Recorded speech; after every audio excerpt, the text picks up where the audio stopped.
Hi అండి. మీకు ఈ వీడియో నచ్చినట్లయితే వీడియోని లైక్ చేసి ఛానల్‌ని సబ్స్క్రైబ్ చేయండి. అక్కడ ఉన్నది మారువేషంలో ఉన్న మీననైనా అయి ఉండొచ్చు కేదార్. బాడీ లాంగ్వేజ్ ఏ మాత్రం కూడా సెట్ కావట్లేదు. జంజం కూడా చూడు చాలా డిఫరెంట్‌గా ఉంది. కాబట్టి వేషధారణ, బాడీ లాంగ్వేజ్ మొత్తం ఏదో తేడా కొడుతోంది. ముందు గణపతి శాస్త్రి గారి లాస్ట్ లొకేషన్ ఫోన్ గురించి రమ్యనడిగి తెలుసుకో కేదార్ వెళ్ళు అని దాత్రి పంపిస్తుంది. అలా వెళ్ళి కేదార్ ఎలా వచ్చేస్తాడు? దాత్రి గణపతి శాస్త్రి గారి లాస్ట్ లొకేషన్ మన ఇంటి దగ్గరే స్విచ్ ఆఫ్ అయిపోయిందంట అని చెప్పటంతో అవునా అయితే డౌటే లేదు అక్కడ ఉన్నది మీననే అని దాత్రి అంటుంది. మరి ఇప్పుడు ఎలా దాత్రి అని కేదార్ అంటాడు. మన వాళ్ళందరినీ కూడా లోపలికి పంపించేద్దాం కేదార్ అని దాత్రి అంటుంది. పెళ్లి కూతురు కూడా వచ్చిన తర్వాత అప్పుడు నేను మొదలు పెడతాను అని మీనన్ అనుకుంటూ పెళ్లి కుమార్తెను తీసుకురండమ్మా అని చెప్పటంతో యామిని వెళ్ళి సిరిని తీసుకురా అని రేఖ చెప్తుంది. అలాగేనని యామిని వెళ్తూ ఉంటే దాత్రి మెల్లగా యామిని దగ్గరికి వెళ్ళి యామిని నువ్వు సిరిని కిందికి తీసుకురాకు అని దాత్రి చెప్తుంది. అదేంటక్క పంతులు గారు తీసుకురమ్మన్నారు కదా అని యామిని అంటే నేను చెప్తున్నాను కదా, నేను చెప్పే వరకు నువ్వు కూడా బయటికి రాకు, గదిలోనే ఉండు అని నేను చెప్తున్నానని దాత్రి మెల్లగా చెప్తుంది. అలాగేనని యామిని వెళ్తుంది.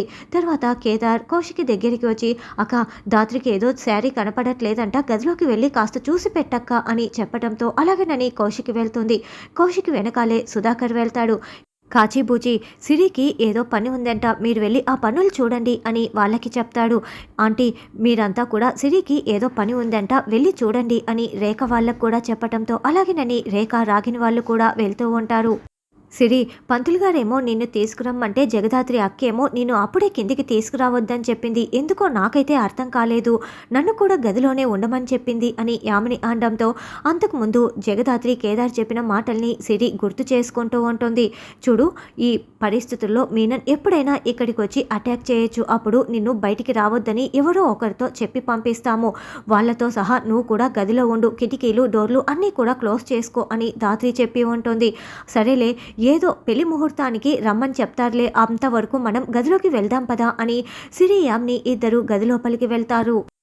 అక్క నాన్న మీరు 10 నిమిషాలు ఇక్కడే ఉండండి, బయటికి మాత్రం అస్సలు రాకండి అని కేదార్ అసలు విషయం చెప్పకుండా కౌశికి సుధాకర్ని గదిలో పెట్టి డోర్ క్లోజ్ చేసుకొని వెళ్తారు. అసలు ఏం జరుగుతోందని కౌశికి టెన్షన్ పడుతూ ఉంటుంది. ఈ మీనన్ని బయట చూపించాల్సిన అవసరం వచ్చేసింది అని మీనన్ అనుకుంటూ అక్కడ ఉన్న పువ్వుల ప్లేట్లని విసిరికొడుతూ ఉంటారు. అయ్యో అప్పుడా ఇక్కడ ఏం జరుగుతోంది అని వైజయంతి నిషి తెగ కంగారు పడిపోతూ ఉంటారు. ముందు మీరు గదిలోకి వెళ్ళిపోండి అని దాత్రి చెప్తుంది. దాంతో నిషి యువరాజు వైజయంతి ముగ్గురు కూడా గదిలోకి వెళ్ళి డోర్ క్లోజ్ చేసేసుకుంటారు. బాబాయ్ ఆ సౌండ్లు వింటున్నారా, కింద ఏదో జరుగుతోంది అని కౌశికి కంగారు పడుతూ ఉంటుంది. మీనన్ వెంటనే పవన్ పీకపై కత్తి పెట్టేసి చూడు కేసు వాపస్ తీసుకోకపోతే ప్రాణాలు గాల్లో కలిసిపోతాయి అని మీనన్ బెదిరిస్తూ ఉంటాడు. చూడు మీనన్ పవన్ని ఏమీ చేయకు, గొడవ నీకు నాకు మాత్రమే కదా, మధ్యలో పవన్ ఏం చేశాడు ప్లీజ్ అని రాత్రి బతింలాడుతూ ఉంటుంది. జేడీ నువ్వు చాలా ఎక్కువ మాట్లాడావు, నీ వల్లే కదా ఇంతవరకు పరిస్థితి వచ్చింది, ఆ జేడీని చూసుకొని నువ్వు ఎంత రెచ్చిపోయి మాట్లాడావు, ఇప్పుడు బతింలాడుతున్నావా, ఆ జేడీ నేను కాపాడేస్తుందని విర్ర వీగిపోయావు కదా, అసలు ఆ జేడీ ఎక్కడా అని మీనన్ అరుస్తూ ఉంటాడు. అప్పుడే రమ్య మెట్ల మధ్యలో చాలా స్టైల్గా నిలబడి ఏంటి మీనన్ జేడి మ్యామ్ నీకు ఇంకా కనిపించట్లేదా, ఒక్కసారి కళ్ళు పెద్దవి చేసి చూడు, చావు నీ కళ్ళకు కనిపిస్తుంది, నీ ఎదురుగానే ఉంది అని రమ్య చెప్తూ ఉండటంతో మీనన్ షాకింగ్గా వింటూ ఉంటాడు.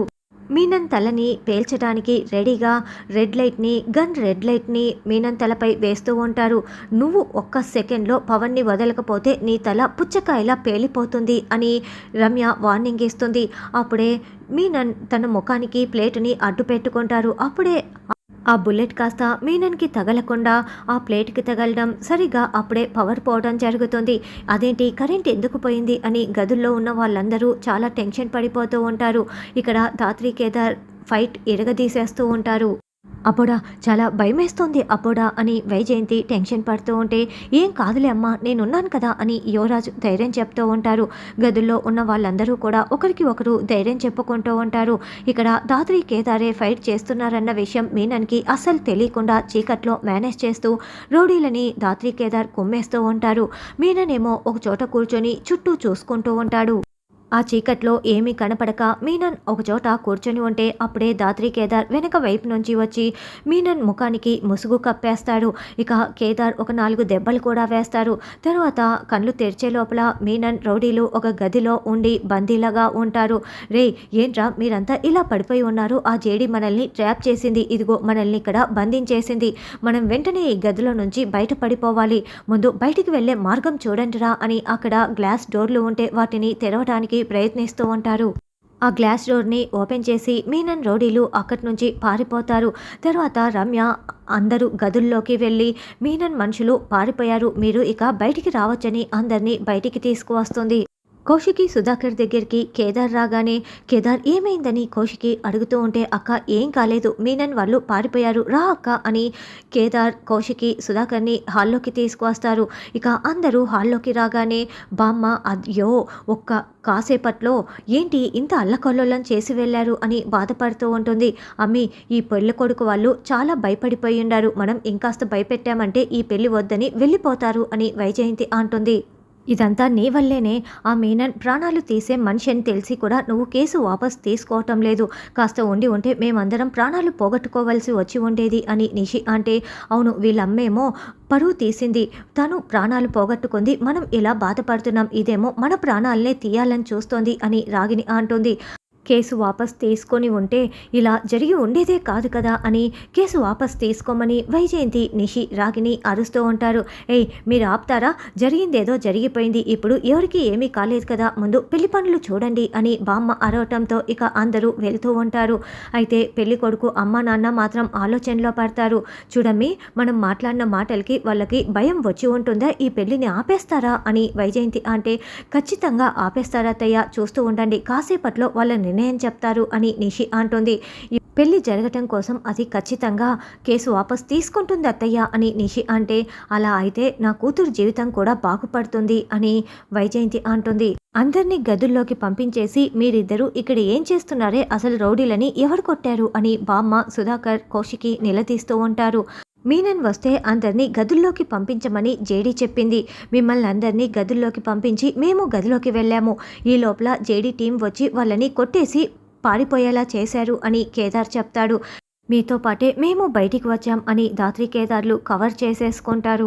వేరొక పూజారి గారు రావటంతో పూజారి గారు మా ఇంట్లో పెళ్లిని మీరే దగ్గరుండి జరిపించాలి అని సుధాకర్ చెప్తారు. అలాగే పెళ్లి కూతురు పెళ్లి కొడుకు రెడీ అయిపోయి వచ్చేయండి అని పూజారి గారు చెప్తారు. అప్పుడే దాత్రి అక్కడ కింద పడిపోయినవన్నీ సర్దుతూ ఉంటే వెంటనే రేఖ దాత్రి దగ్గరికి వచ్చి నీ వల్లేనే ఇదంతా అంటూ వెంటనే దాత్రి చెంప పగలగొడుతుంది. రేఖ అంటూ బామ్మ తిడుతూ ఉంటే మీరు ఆగండి అత్తయ్య గారు, ఇక్కడ జరుగుతున్న వేటిని కూడా మీరు అడ్డుకోలేకపోతున్నారు, చచ్చి వీళ్ళమ్మ మనల్ని అందరినీ సాధిస్తోంది, ఇది బ్రతికి మనల్ని కూడా సాధిస్తోంది, కేసు వాపస్ తీసుకోమంటే తీసుకోకుండా మనకు చావును చూపిస్తోంది అని రేఖ తిడుతూ ఉంటుంది. అది కాదు పిన్ని అని దాత్రి మాట్లాడబోతున్నా కూడా నోరు ముయివే అంటూ తిడుతూ ఉంటుంది. దానికి తోడు రాగిని కూడా ఇంకా రెచ్చిపోతూ ఉంటుంది. చూడండి అత్తయ్య గారు, ఇప్పుడు ఏమీ ఎవరికి జరగలేదు కదా, ఎందుకు మీరు ఇలా మాట్లాడుతున్నారు, కాసేపట్లో పెళ్లి జరుగుతుంది, మీరు మాట్లాడకండి అని కేదార్ అంటే ఏంటి పెళ్లి జరిగేది, పెళ్లికి వచ్చిన బంధువులందరూ ఎక్కడ పారిపోయారు, మీరు చేసిన దానికే అని నిషి అరుస్తూ ఉంటుంది. చూడండి రేఖ గారు, ఇప్పుడు ఎవరికి ఏమీ కాలేదు, ఇందులో దాత్రి తప్పేముంది చెప్పండి, తను కేసు వాపస్ తీసుకుంటే వాళ్ళమ్మకి న్యాయం జరిగేదేలా, కాబట్టి పెళ్లిని జరగనివ్వండి, ఇలా మాట్లాడొద్దండి అని కౌశికి అంటుంది. అవునే ఏమున్నా పెళ్లి తర్వాత మాట్లాడుకుందాం అని బామ్మ కూడా బతిమలాడటంతో రేఖ సైలెంట్ అయిపోతుంది. ఇక పెళ్లి కూతురు వచ్చి పెళ్లి పీటలపై కూర్చొని ఉంటుంది. అన్నయ్య ఏంటి ఖాళీ చేతులతో వస్తున్నారు, పవన్ ఎక్కడా, పెళ్లి కొడుకు ఎక్కడా అని దాత్రి అడుగుతూ ఉంటే సిస్టర్ అది అని బూచి నసుగుతూ ఉంటారు. అప్పుడే పెళ్లి కొడుకు అమ్మ నాన్న బ్యాగులు పట్టుకొని మండపం దగ్గరికి రాగానే ఏంటండి బ్యాగులతో వచ్చారు, ఎక్కడికండి అని కేదార్ అడుగుతూ ఉంటాడు. ఏంటి బాబు మా చావు చూసిన తర్వాత మమ్మల్ని ఇక్కడి నుంచి పంపిస్తారా అని ఆవిడ నిలదీస్తూ ఉంటుంది. అయ్యో అలా మాట్లాడకండి అని దాత్రి అంటుంది. కాస్త ఉండి ఉంటే ఆ దుర్మార్గుడు నా కొడుకు ప్రాణాలు తీసి ఉండేవాడు, మా టైం బాగుంది కాబట్టి మేము ప్రాణాలతో బయటపడ్డాము అని సుజాత అంటే మేము అందరం ప్రాణాలతో ఉండాలంటే మాకు ఈ పెళ్లి అవసరం లేదు, ఏదో మావాడు ఇష్టపడ్డాడు కదా అని చెప్పి ఇంతవరకు వచ్చాం, మా వల్ల కాదు అని వాళ్ళు వెళ్తూ ఉంటే ప్లీజ్ మీకు దండం పెట్టి వేడుకుంటున్నాను వెళ్ళకండి, ఈ పెళ్లి జరగనివ్వండి అని దాత్రి దండం పెట్టి వేడుకుంటూ ఏడుస్తూ ఉంటుంది.